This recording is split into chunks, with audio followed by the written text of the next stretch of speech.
मैं यहां से चलकर देखूंगा, अगर मैंने सोना को राज महुआ से अगर उठाकर राज सिरसागर नहीं ले गया तो मेरा नाम राम सिंह। अब अम्मा सती गया रूप में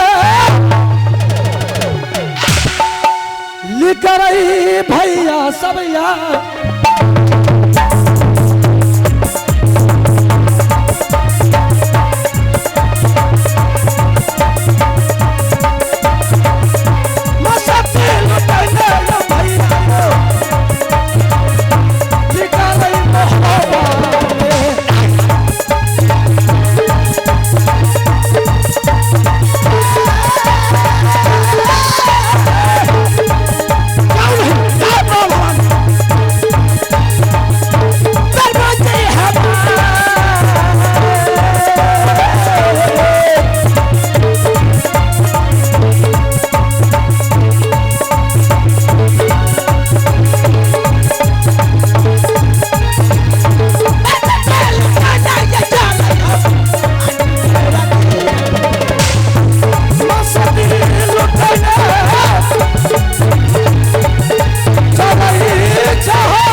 शंकर जी, देख रहा हूं कि राज महुआ बहुत उदास लग रहा है। मैंने देख रहा हूं राज महुआ बहुत उदास लग रहा है। मैं देखता हूं राज महुआ में कोई सिपाही तो जरूर होगा। मैं अवश्य सिपाही से समाचार लेकर पूछूंगा। अब मंत्री सुनावा हो